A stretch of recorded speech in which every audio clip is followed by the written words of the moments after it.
Bonjour messieurs, vous écoutez Bonhomme le Talk. Tous les 15 jours, nous recevons un homme inspirant qui nous explique comment il vit sa masculinité. Ensemble, nous discutons de son expérience, des défis qu'il peut rencontrer en tant qu'homme dans sa vie quotidienne et de ses aspirations. Rejoignez-nous pour une discussion d'homme à homme, sans détour ni tabou.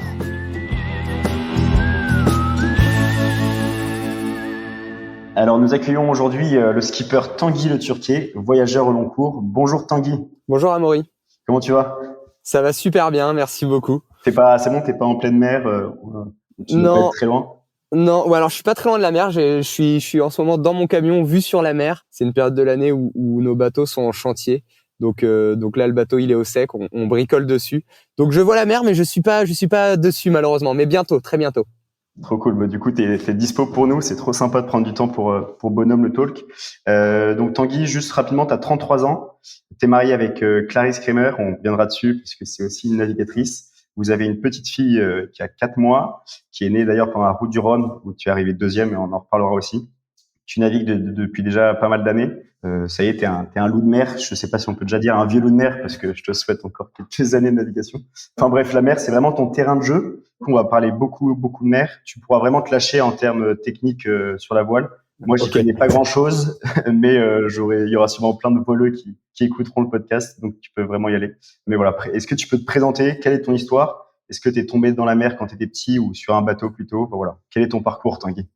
Ouais, alors mon parcours il est assez classique et à la fois assez atypique. En fait, donc j'ai grandi en Bretagne et mon premier contact avec la mer, c'est quand j'ai eu une dizaine d'années grâce à mon père qui a décidé après son divorce de s'installer sur un voilier, d'embarquer ses 3 enfants parce que j'ai 2 petites sœurs et de nous faire vivre sur un voilier. Et ce qui est atypique dans cette histoire, parce qu'en Bretagne, il y en a beaucoup, des familles qui vivent sur des bateaux, mais ce qui est atypique, c'est que mon père, à la base, ne savait pas vraiment faire du bateau. Ouais. Et voilà, il avait 35 ans et c'était un peu son rêve de gosse, le bateau. Lui, il a grandi à Brest, mais il n'avait pas accès forcément à beaucoup de voiliers, donc il a pas fait les écoles de voile, tout ça. C'était plutôt de la planche à voile. Et à 35 ans, il a décidé d'aller vers son rêve et il s'est jeté à l'eau. Il a acheté un petit bateau de 10 mètres. Je me souviens, il était bleu turquoise, il était magnifique. Et il nous a embarqués pour qu'on puisse vivre dessus. Et donc, ça a été un peu ma première rencontre avec la mer. Et donc, on vivait dans ce bateau, mais dans le port. On vivait dans le port de Vannes. On partait timidement faire quelques croisières sur les week-ends pour aller à Ouad, Belle-Île, les îles qui n'étaient pas très loin. Et c'est comme ça que j'ai découvert la navigation. Et après, mon papa était vraiment un fan de voile, fan dans le sens vraiment. Il lisait tous les magazines, il suivait toutes les courses, il nous racontait toutes les histoires de courses au large, les routes du Rhum, les Vendée Globe.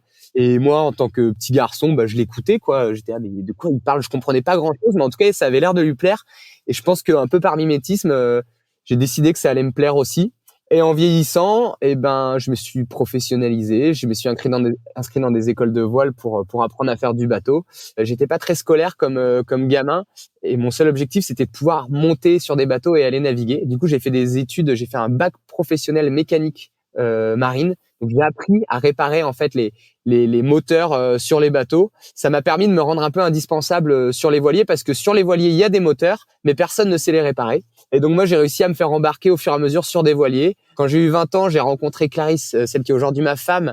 On a acheté notre premier bateau de course ensemble, un mini 650. C'est des petits bateaux de 6,50 m qui permettent de traverser l'Atlantique, permettent de réaliser une course qui s'appelle la Mini Transat.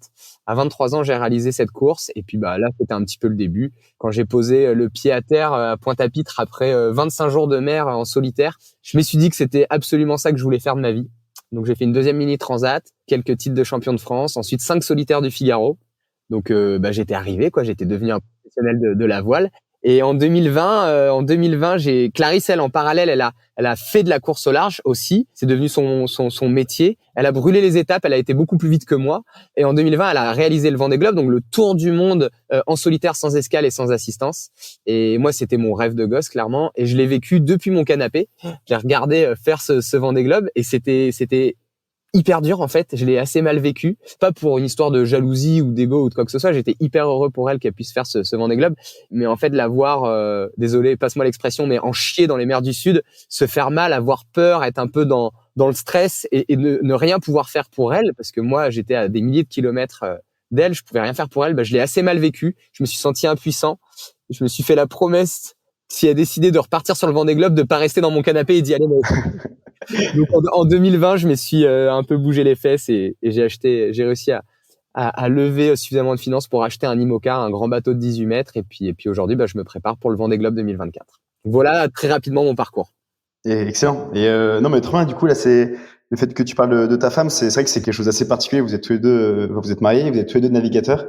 Est-ce qu'il y a beaucoup de couples comme ça autour de vous dans la marine ou Alors autour de nous, il y en a quelques-uns, mais c'est pas la majorité. Un couple qui arrive ensemble au départ du Vendée Globe, ça s'est fait qu'une seule fois avec Sam Davis et Romain Attanasio. Donc voilà, on est un peu le deuxième couple à pouvoir se présenter de mémoire. Hein. Peut-être si j'en oublie, je suis désolé, mais je crois pas. Et ouais, non, c'est quand même assez rare. Avec Clarisse, on a la particularité de s'être rencontrés jeunes. On s'est rencontrés à 20 ans et on s'est pas rencontrés dans le milieu de la course au large. En fait, on s'est rencontrés, on était tous les deux étudiants et je dirais que notre association a fait qu'on est devenu skipper de course au large.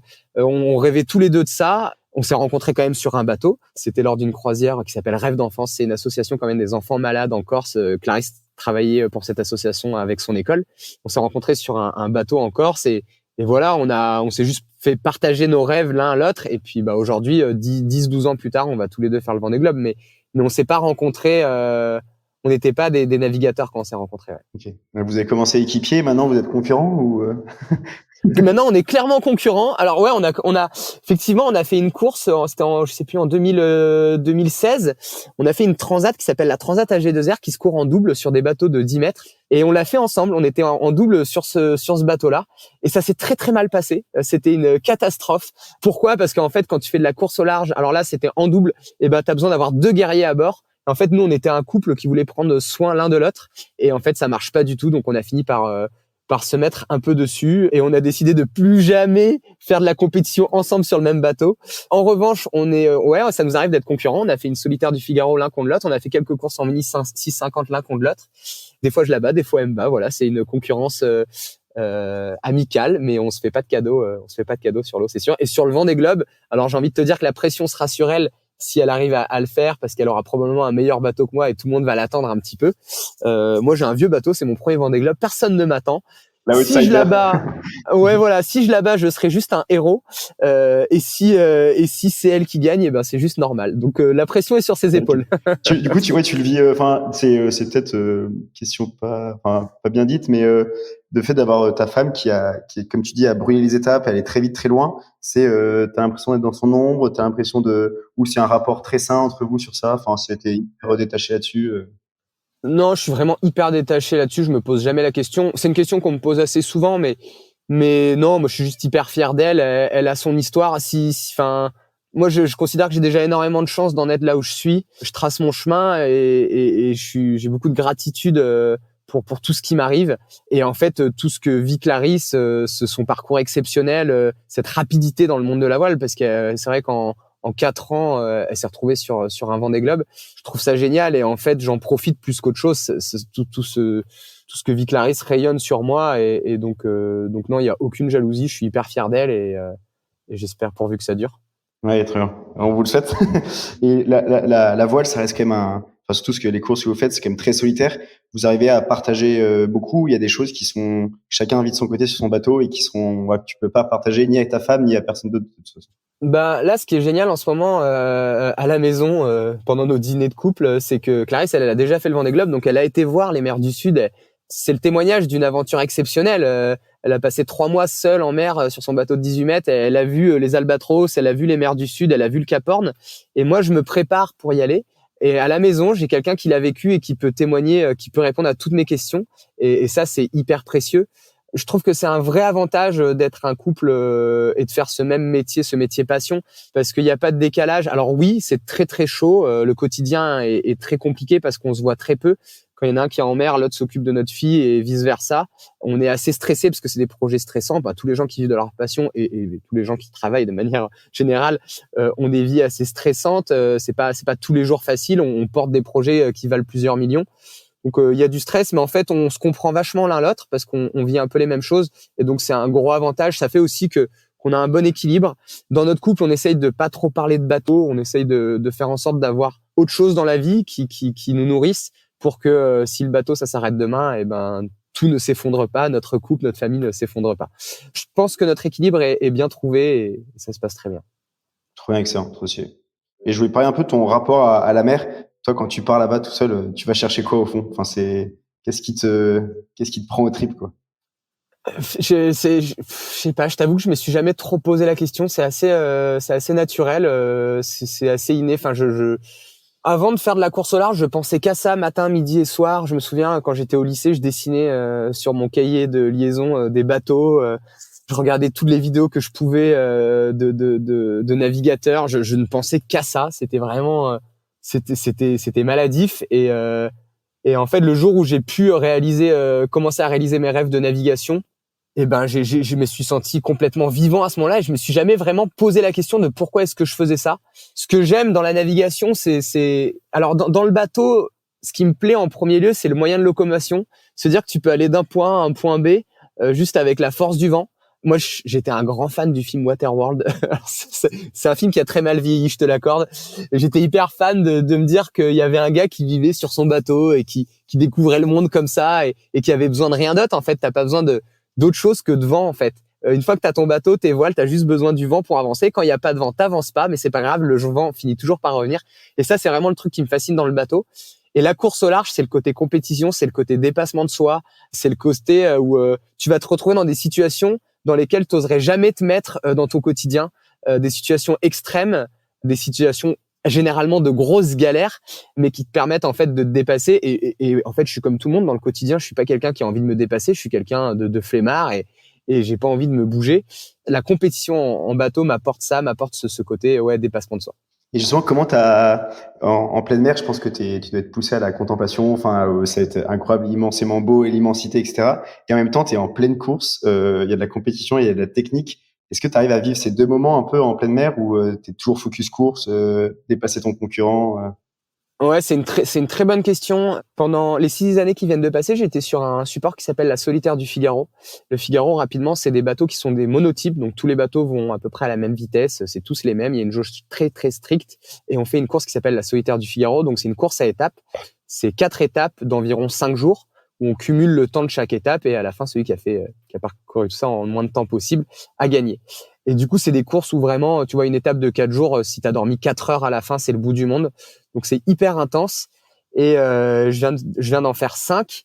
Et en fait, c'était des moments où je ne profitais plus du tout de la mer, où j'étais devenu un espèce de geek de réglage. Je passais peut-être 20 heures sur 24 à barrer, à régler mes voiles, à faire de l'ordinateur pour trouver la meilleure stratégie. Et en fait, j'étais complètement déconnecté de ce qu'était la mer. Et il y avait plus ces moments de contemplation. Et ça, tu vois, au bout de 5 ans, j'en ai eu ras-le-bol. J'étais à bout de souffle. Et de revenir sur des plus gros bateaux, sur des courses plus océaniques, plus longues, me permet de redécouvrir un peu ces moments de contemplation. Donc, il y a quand même de la navigation, il y a quand même de l'intensité, du sportif, de la réflexion sur la stratégie. Donc, c'est quand même hyper intense. Mais il arrive à avoir des petits moments où tu te poses, tu regardes la mer, tu manges un plat lyophilisé en regardant un beau coucher de soleil.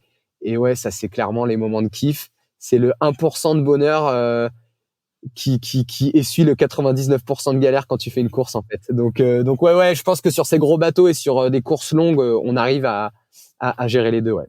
Et justement, toutes ces galères là, comment tu les vis en pleine mer dès que t'as une merde sur ton bateau, une merde technique ou autre? Où est-ce que tu trouves la force un peu de continuer? Ou est-ce que tu chiales tout seul en plein océan? Enfin, ouais. Comment commenter quoi? Ouais, c'est marrant. Tu vois, quand je suis à terre et que je repense aux galères que j'ai pu vivre en mer, je me dis, mais comment est-ce que j'ai pu gérer ça? Ou quand Clarisse me raconte ses galères qu'elle a vécues, je me dis, mais comment t'as fait? C'est pas possible. Comment t'as pu gérer ça?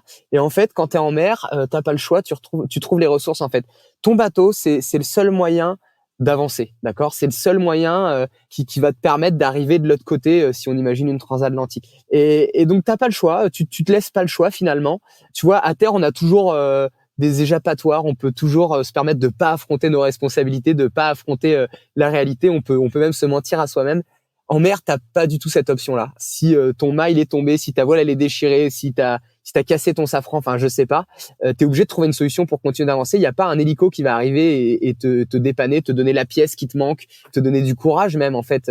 T'es obligé de te débrouiller tout seul. Et bah ouais, je sais pas, c'est assez inné en fait quand t'es en mer. Et je pense que n'importe qui se retrouverait dans ces situations-là, y arriverait. Tu commences toujours par râler un peu, baisser les bras. Moi, je râle beaucoup. Je dis, chier, fais chier, ça me saoule. Pourquoi moi, c'est injuste, tu vois, j'essaye de trouver un coupable. Et puis très vite, tu dis non, mais en fait, là, de toute façon, t'es sur ton bateau, il va falloir réparer pour continuer d'avancer, donc tu répares. Et j'ai toujours réussi à m'en sortir. Et du coup, c'est quoi le moment que tu kiffes le plus quand t'es en navigation? C'est le départ, l'arrivée, c'est le moment où t'es vraiment en plein dans un bon grain, ou justement plutôt quand c'est pétole et que tu peux profiter un peu comme un touriste sur la mer? C'est clairement quand ça s'arrête. Mon meilleur moment en mer, c'est quand ça s'arrête. En fait, je sais pas, il y a une espèce de truc inexplicable que je pense tous les marins pourront te dire. C'est que quand on est en mer, on n'a qu'une seule envie, c'est que ça s'arrête. On se dit, mais qu'est-ce qu'on fait là? Qu'est-ce qu'on fait là? Pourquoi on continue de faire ça? Et dès qu'on pose le pied à terre, on se dit, mais j'ai tellement hâte d'y retourner. Et vraiment, et ça fait 12 ans que je fais ça et j'ai toujours pas l'explication.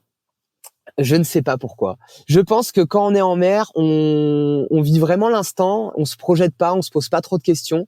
Alors c'est dur, hein, c'est inconfortable. Le bateau il bouge, il tape. On va aux toilettes dans un seau, on mange des repas en poudre, on dort 20 minutes toutes les 3 heures. Enfin, c'est vraiment hyper inconfortable.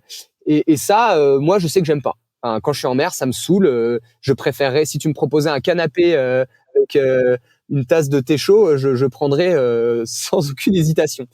Et pourtant, quand on pose le pied à terre, je sais pas, j'ai la pensée qui me vient tout de suite, mais je sais pas combien de courses j'ai pu terminer, mais à chaque fois, c'est quand est-ce qu'on y retourne. C'est comme une espèce d'addiction, aimer se faire mal. Ouais, vraiment, j'ai pas l'explication, mais c'est vraiment ce que je ressens, ouais. Et est-ce que du coup, tu as l'impression qu'il y a un peu une fuite vers la mer, ou parce que tu te sens pas à l'aise sur la terre des hommes, ou non, tu es autant à l'aise sur terre que sur mer? C'est juste que tu es comme ça et ta passion, c'est l'eau, toi. Il y a complètement une fuite, c'est-à-dire que tu deviens addict aux sensations extrêmes parce que ça reste des bateaux qui t'offrent des sensations assez dingues.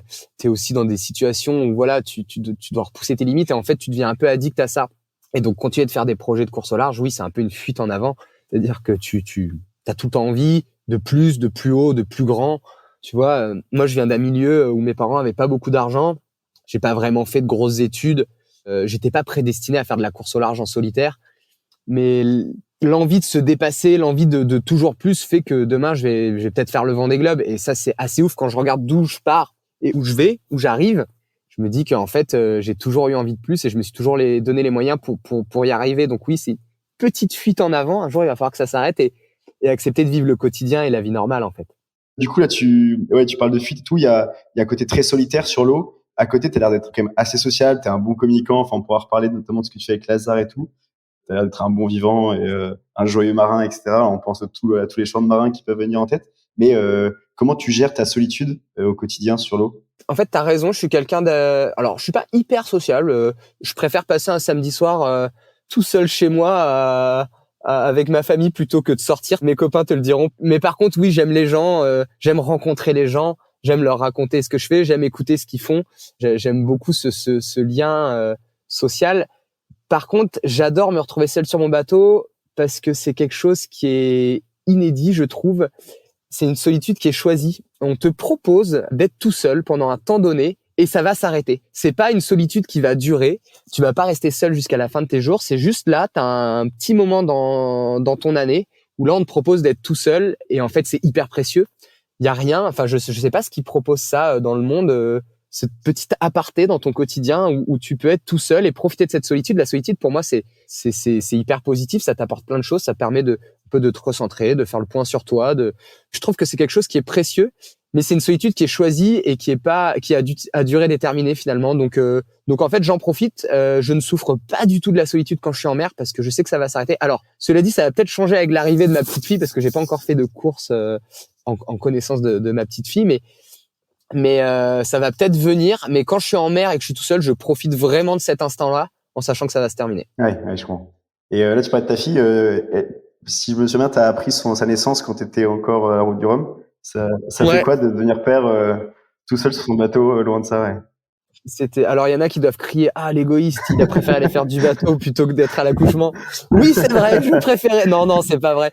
En fait, je me suis retrouvé en mer sur la route du Rhum parce que j'étais obligé de faire cette course pour pouvoir me qualifier pour le Vendée Globe. Il se trouve qu'avec Clarisse, ça faisait un moment qu'on essayait d'avoir un enfant et c'est tombé. Son terme est tombé en plein milieu de la route du Rhum. Donc on a fait ce choix on l'a pris ensemble, que j'aille quand même sur la route du Rhum parce que voilà, j'étais dans un projet qui était long, qui avec beaucoup d'investissement et c'est un peu le projet d'une vie de se qualifier pour ce Vendée Globe. Je suis quand même parti faire et puis manque de peau, Clarisse a accouché pendant la route du Rhum, mais on était préparés pour ça. C'était un peu sa course en solitaire à elle et d'ailleurs, elle a été hyper courageuse. Enfin, je suis hyper admiratif de ce qu'elle a pu faire. Et moi, de mon côté, de mon point de vue, j'étais vraiment au milieu de l'océan. J'étais à 180 000, donc environ 300 kilomètres au sud des Açores quand Mathilda est née. Donc vraiment au milieu de l'Atlantique. Le port le plus proche était minimum à 3-4 jours de mer. Et quand elle est née, j'ai eu un gros coup de mou, genre mais waouh, qu'est-ce que je fous là, qu'est-ce que je fais tout seul en mer alors que il y a ma femme et ma fille, enfin c'est n'importe quoi. Et j'ai eu un gros regret de me dire mais c'est débile tout ça pour du bateau, en fait ça sert à rien. Et très vite je me suis remobilisé, je me suis dit bon écoute là en fait ça sert à rien d'être en colère, de ruminer, de te demander ce que tu fais là. T'es là maintenant, donc le seul moyen de rencontrer le plus vite possible ta petite fille et d'aller voir ta femme, c'est d'arriver en Guadeloupe. Et donc, je me suis mis en mode gros guerrier, gros compétiteur, et j'ai rien lâché. Et voilà, il me restait une semaine de mer pour arriver en Guadeloupe. Et j'ai tout donné. J'ai oublié que j'avais une femme et une fille, et j'ai posé mon cerveau et j'ai été à fond en Guadeloupe. Voilà, et ça m'a permis de faire une très belle course. D'ailleurs, c'était un gros booster. Je suis arrivé vite en Guadeloupe et je les ai vite retrouvés. Mais c'était un moment hyper perturbant et c'est sûr que toute ma vie j'aurais loupé la naissance de mon premier enfant. Ça faut accepter de vivre avec, mais ça va, j'ai l'impression qu'elle m'en tient pas rigueur pour l'instant. On lui dira pas. Mais en tout cas cette route du coup t'es arrivé deuxième si je me trompe pas et ça t'a permis de te qualifier. Alors si tu te trompes, excuse-moi, je suis arrivé deuxième des bateaux à dérive, mais je suis arrivé 13e des IMOCA. L'info exacte c'est que je suis arrivé 13e. Mais j'ai quand même fait une belle performance avec le vieux bateau que j'ai. Et du coup, c'est grâce à cette course que tu es qualifié pour le Vendée Globe, ouais, ça. Exactement. Okay. Exactement. Le fait d'avoir fini cette course, ça fait que je suis qualifié pour le Vendée Globe. Ouais. Et du coup, Vendée Globe, un peu la reine des courses en mer, rêve de gosse. Ouais, c'est le Graal. Le Vendée Globe, tu peux l'associer un peu aux Jeux Olympiques, à la Coupe du Monde de football. C'est quelque chose qui est là tous les 4 ans. C'est le Tour du Monde en solitaire, sans escale, sans distance. Enfin, je sais pas si c'est la course la plus dure, mais c'est la plus populaire. C'est celle où le format parle le mieux aux gens, où ça fait partir dans l'imaginaire de chacun de se dire waouh, tu fais le tour du monde. Alors en fait le tour du monde, c'est pas le tour du monde par l'équateur comme a pu faire le Mike Horn, c'est le tour du monde par les 3 caps, le Bonne-Espérance, le Cap Lewing et le Cap Horn. On passe dans les mers du sud, on part des Sables-d'Olonne, on descend à Bonne-Espérance. Là on fait plein est. Donc on fait le tour des mers du Sud, on arrive au Cap Horn et on remonte au Sables-d'Olonne. Donc c'est 3 mois de mer et 3 mois de mer en solitaire sur des machines de course, sur des Formule 1 clairement. Et voilà, et c'est sans escale et sans assistance. Ça veut dire que si tu t'arrêtes dans un port pour réparer, t'es disqualifié. Et donc ça fait que tu dois te débrouiller avec tes moyens que t'as à bord. Et c'est génial. Pour moi, le concept de cette course est juste magique. Ouais, c'est vraiment dingue et tout. En tant que Vendéen, je peux que aimer cette course. Et non, mais c'est vrai qu'on a les images à la fois du départ, du Chenal des Sables, mais de l'arrivée. Je crois que c'est une des courses les plus suivies. C'est plus suivi que certains autres événements sportifs assez impressionnants. Ouais. En fait, alors l'avantage du Vendée Globe pour les statistiques de communication, c'est que ça dure 3 mois et pendant 3 mois, on ne parle que de ça. Enfin, on rabâche Vendée Globe. Du coup, oui, il y a des chiffres qui te montrent que c'est plus suivi que Roland Garros. Mais bon, ça dure 3 mois, donc. Oui, est-ce qu'il n'y a pas aussi un truc qui parle dans le cœur de chaque mec, de chaque personne, enfin même des nanas, hein, de se dire, je sais pas à combien vous partez au Vendée Globe, enfin combien il y a de bateaux. Une quarantaine. T'as 40 gars ou nanas qui vont faire l'aventure de leur vie, mais un peu comme des dingues.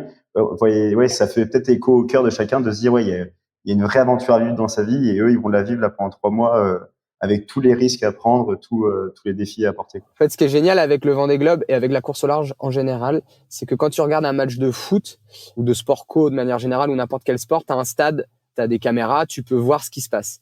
Donc c'est génial, c'est ça le sport, c'est de comprendre les enjeux. Le Vendée Globe, je pense que ça fascine parce que le stade, c'est la mer, c'est un domaine, c'est un endroit naturel, c'est l'océan.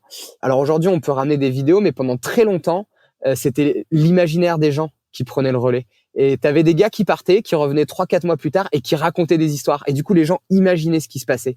Et ça, je pense que ça a un peu créé la légende du Vendée Globe, de la course au large. C'est qu'il y a ce côté imaginaire et ça fait rêver parce que les gens ils se disent ouais mais c'est impossible et puis en même temps ils se projettent et donc voilà, tout ça fait que c'est devenu un événement super populaire. Et puis oui, bah il y a ce côté voilà, remontée du Chenal des Sables d'Olonne qui est assez mythique. Moi je rêve de vivre ça. Et puis on voit, tu vois, des marins qui chialent et qui se disent mais pourquoi est-ce qu'on va faire ça? Et ça parle aux gens, tu vois. Et il y a beaucoup d'analogies qu'on peut faire entre la course au large en solitaire et ce que les gens vivent dans leur vie. Et je pense que c'est pour ça que ça plaît énormément. Ouais. Ouais, c'est vrai que t'as plein d'images un peu, ouais, la vie est une longue course au large, etc. Enfin, c'est porté par pas mal, ouais. Ouais. Exactement. Les valeurs véhiculées par la course au large sont assez positives et résonnent dans chacun parce que c'est ce qu'on, même moi, hein, j'aimerais bien être un peu plus à terre comme ce que je peux être en mer, tu vois. Ouais, ouais, je comprends. Ouais, c'est bien dit. Et ce Vendée Globe là, tu t'es associé, si on peut dire ça comme ça, avec une association, pardon, Ouais. l'association Lazare. Est-ce que tu peux nous en parler un peu de ce partenariat, de qu'est-ce que Lazare et pourquoi ça te marque autant? Bien sûr. Bah en fait, pour boucler avec ce qu'on disait juste avant, le Vendée Globe c'est très médiatisé. Moi, je sais pas si je le ferai plusieurs fois. Ce que je vais essayer de faire, c'est de le faire au moins une fois. Et c'était important pour moi. Après 10 ans de course au large, j'étais un peu perdu et j'avais un peu l'impression d'être un égoïste qui faisait du bateau pour faire du bateau. J'avais un peu l'impression de faire le tour de mon nombril. Et je me suis dit, si je parviens à faire le Vendée Globe, c'est hyper important pour moi de véhiculer un message avec lequel je suis aligné. Et alors, je crache pas du tout dans la soupe, hein. J'ai eu des sponsors qui ont payé pour que je puisse faire de la course au large pour véhiculer leur image. Et je trouve ça très bien et c'est comme ça que vit la course au large et c'est super. Néanmoins, sur ce Vendée Globe là, j'avais à cœur de pas embarquer une entreprise qui avait juste envie de faire de la notoriété. J'avais envie de raconter quelque chose, une histoire, de porter un message. Et pour ça, j'ai choisi de m'associer à l'association Lazare. Clarisse était marraine de cet asso. C'est une asso où tu vois, c'est très simple et c'est hyper vertueux. Ils créent des colocations solidaires entre des jeunes actifs et des gens qui vivent dans la rue. Donc très concrètement, ils récupèrent des bâtiments dans les grandes villes et ils mettent dedans des jeunes actifs qui ont besoin de se loger, donc entre 20 et 30 ans, des gens qui rentrent sur le marché du travail, et puis des gens qui étaient en décrochage social, souvent qui sont passés par la rue, mais pas forcément, qui ont une volonté de s'en sortir. Du coup, ils vont intégrer une maison Lazare et en fait, tu as ces jeunes qui vont accompagner ces gens qui sont en réinsertion et ces gens qui sont en réinsertion, qui ont souvent plus d'expérience et qui ont vécu des choses très fortes, qui vont accompagner aussi ces jeunes qui démarrent dans la vie. Et du coup, ça fait des grandes maisons du bonheur. Et voilà, c'est hyper vertueux. Donc, il y a une douzaine de maisons en France et à l'étranger.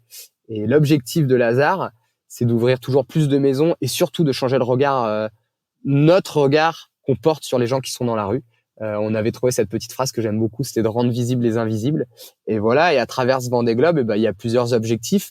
Un, c'est de faire connaître l'association Lazare à un maximum de personnes et de jeunes actifs qui pourraient s'investir dans les maisons, parce que c'est un peu les piliers finalement, hein, c'est eux qui font que les maisons survivent.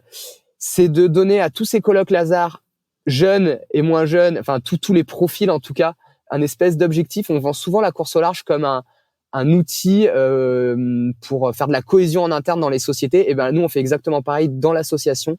C'est-à-dire que quand je suis sur la route du Rhum, que je casse mon safran à 200 000 de l'arrivée et que j'ai une grosse galère et que t'as tous les colocs Lazare qui m'envoient des textos pour me dire ah ouais, t'es comme nous, tu connais la galère, tu vas t'en sortir, faut rien lâcher. Bah en fait, tu vois, ça quelque part, ça leur donne un espèce de cap, de direction, une espèce de fierté qui va, je sais pas, hein, c'est peut-être prétentieux de dire ça, mais si ça peut leur donner envie de s'en sortir, je trouverais que c'est génial. Voilà, donc c'est ces deux objectifs principaux, mais il y en a plein d'autres. Et puis ben moi, très personnellement, ça me permet d'aller faire mon tour du monde très égoïstement, et encore plus égoïstement, ça me permet de le faire pour une cause noble, belle, avec laquelle je suis aligné. Et en fait, du coup, ça permet dans mon projet de me sentir complètement serein, aligné, et du coup, c'est très vertueux. Ouais, et au fond, on a tous, enfin, tous les gars, on a besoin de porter des causes, ouais, qui nous dépassent un peu, qui nous transcendent et de se sentir, ouais, un peu, ouais, avec un poids sur les épaules, un poids noble, et ça nous donne envie de nous dépasser. Enfin, je pense que tu profiteras encore plus enfin, tu profiteras. Ce sera peut-être un peu une bouée à laquelle te raccrocher en moment de galère en disant, bah, en fait, tu le fais pour un truc qui te dépasse, quoi. C'est exactement ça, c'est complètement une bouée. C'est-à-dire que quand tu es dans les mers du Sud en galère et que t'as plus envie, que t'as qu'une seule envie, c'est d'arrêter de jeter l'éponge. Et en fait, que dans ta grand voile, t'as Lazare, les colocs solidaires, et que tu te repasses les visages de tous les colocs et de tout ce qu'ils ont vécu parce qu'ils te racontent leurs histoires. Tu vois, on a Christian et Tumtum qui sont les marins et les parraines du bateau. C'est des gens qui ont vraiment eu des gros passages à la rue, mais là, je t'en prends deux, ils sont plusieurs. Et en fait, juste, c'est une énorme bouée, tu peux pas abandonner. Et c'est pour ça que je dis que c'est encore une fois égoïste de ma part. C'est que pour moi, c'est un espèce de moteur. Et j'ai l'impression que Lazare est plus un soutien pour moi que je le suis pour eux, clairement.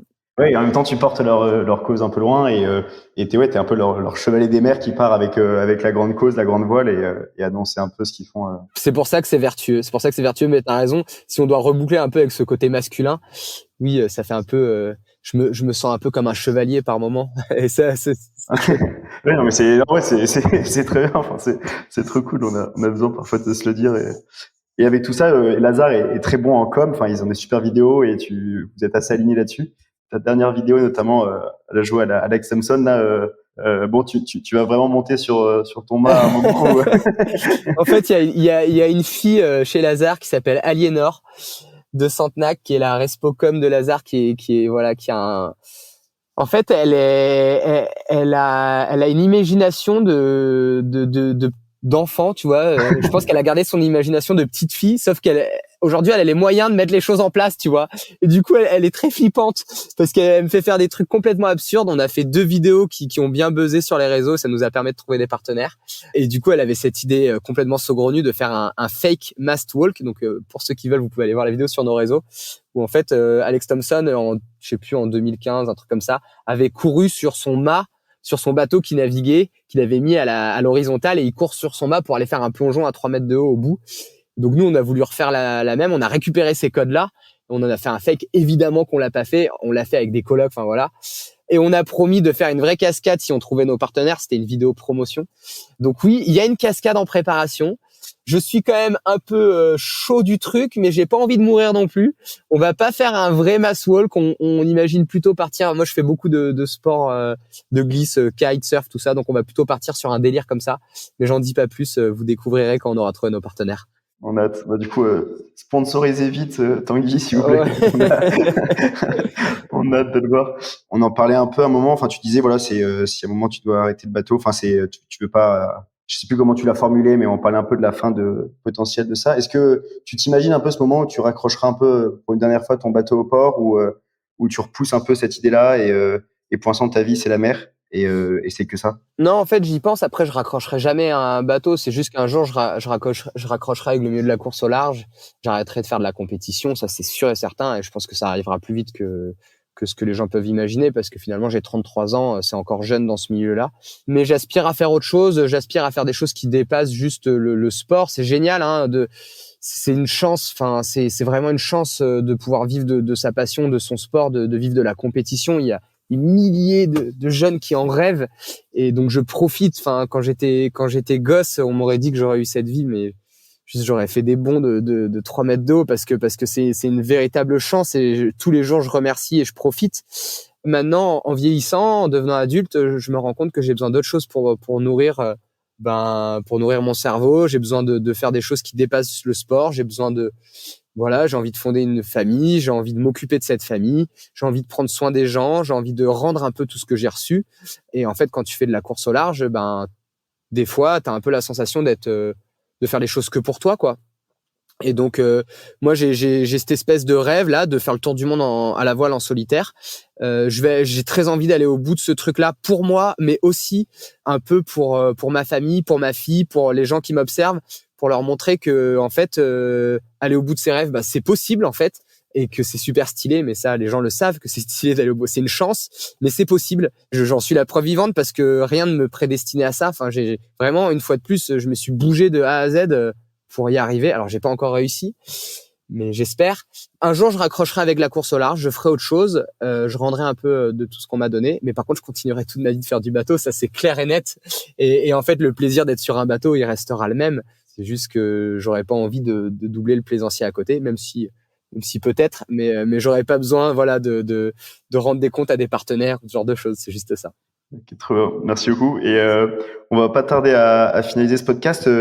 J'ai juste quelques questions un peu plus larges, mais est-ce que tu as des exemples un peu d'hommes dans ta vie, des exemples un peu d'hommes accomplis? Est-ce que c'est des grands navigateurs, ou c'est complètement un tout type d'hommes? Voilà, et pourquoi c'est des exemples pour toi?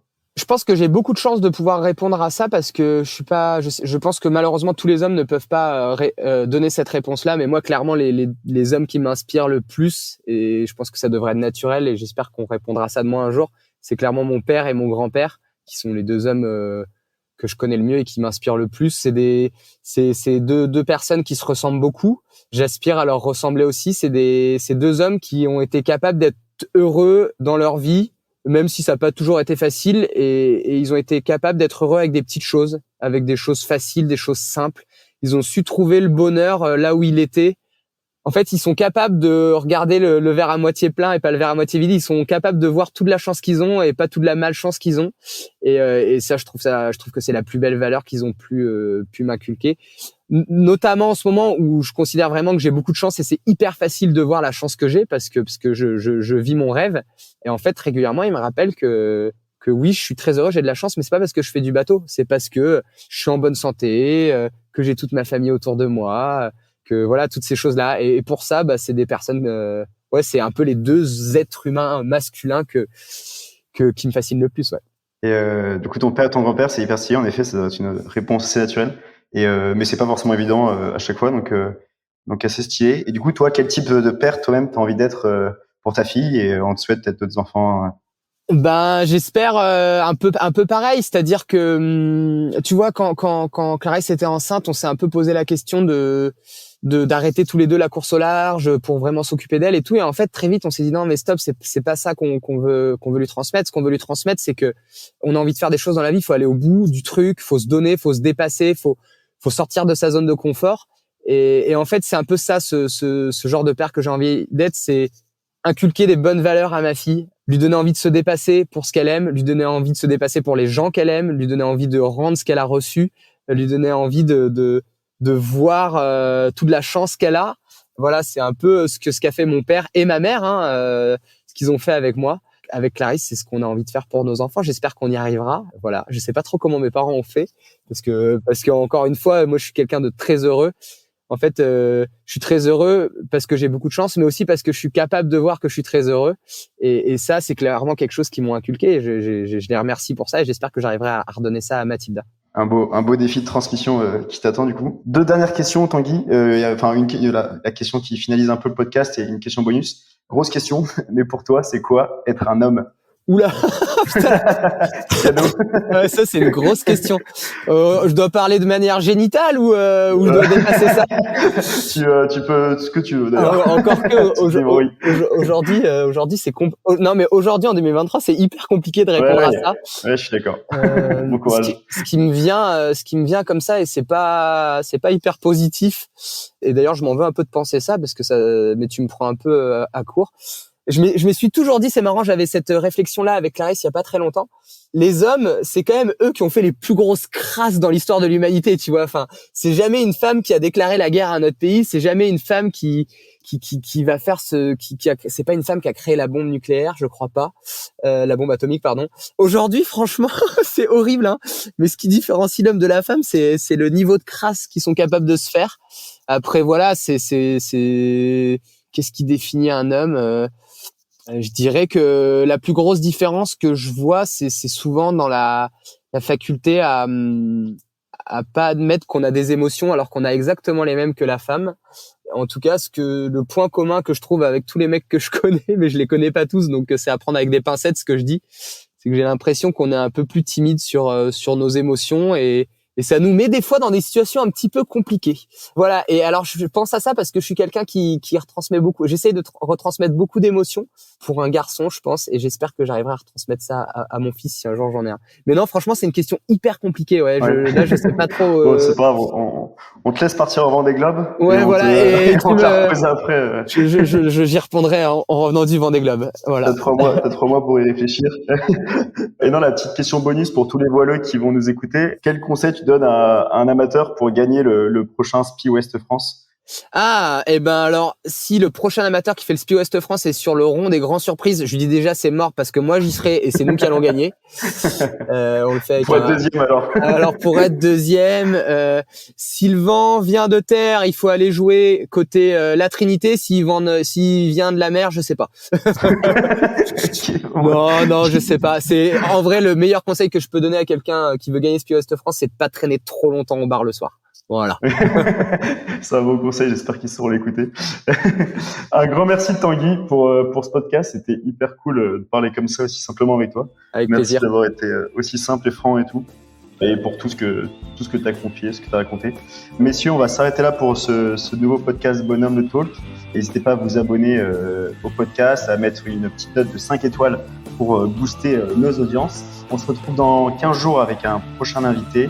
Et d'ici là, bonne navigation à tous dans vos propres vies. Tenez bon la barre et bon vent.